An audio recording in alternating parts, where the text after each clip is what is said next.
বৈষম্য বিরোধী ছাত্র আন্দোলনে বগুড়ায় গুলিবিদ্ধ স্কুল ছাত্র রাতুল মারা গেছে। সকাল 7টার দিকে রাজধানীর নিউরোসায়েন্সেস হাসপাতালে চিকিৎসাধীন অবস্থায় তার মৃত্যু হয়।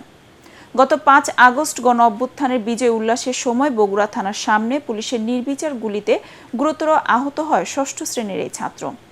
বগুড়ায় প্রাথমিক চিকিৎসার পর ঢাকার নিউরোসায়েন্স হাসপাতালে অপারেশন করে তার মাথা থেকে গুলি বের করা হয়। এরপর পরিস্থিতি কিছুটা উন্নতি হলেও আর ফেরানো যায়নি রাতুলকে। এই রাতুলের জন্য বুকটা কেঁপে উঠবে যে কারো, চোখ জলে টলমল করতে পারে 6ষ্ঠ শ্রেণীর রাতুল তার ভাইয়ের হাত ধরে বগুড়ার রাজপথে নামে বৈষম্য বিরোধী ছাত্র আন্দোলনের ডাকে। এরপরই শেষ হয়ে যায় সবকিছু।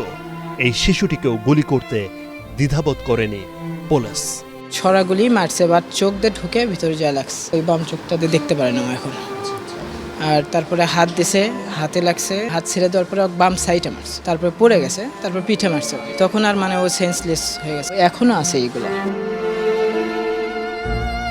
এই বাম চোখটাতে পুলিশের গুলি লাগে এবং সেটা ভিতর দিক দিয়ে ভিতরে চলে যায়, আটকে যায়। এরপরে নিউরোসায়েন্স হসপিটালে তাকে চিকিৎসা করার মাধ্যমে এই যে মাথার এই অংশের যে খুলিটা রয়েছে সেটাকে আলাদা করে খুলে ফেলা হয় এবং এখান থেকে গুলিটা বের করা হয়। এরপরে সে মোটামুটি এখন ভালো আছে।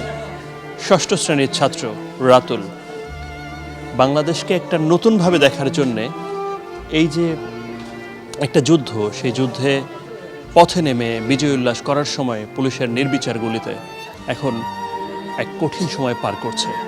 তার মায়ের আকুতি, পরিবারের স্বজনদের আকুতি যেন তাদেরকে ভুলে না যায় এই বাংলাদেশ। গতকাল থেকে শরীরের ভিতর আমার মনে হয় বুলেটের যন্ত্রণাটা বুঝতে পারতেছে, আরও সে অনুভব করতেছে খুব যন্ত্রণা। হাত তো তুলতেই দেয় না, ওকে যে আমি উঠাবো পারি না, ওর যন্ত্রণায় কান্না করে, এইরকম ওর শরীরের মধ্যে ব্যথা।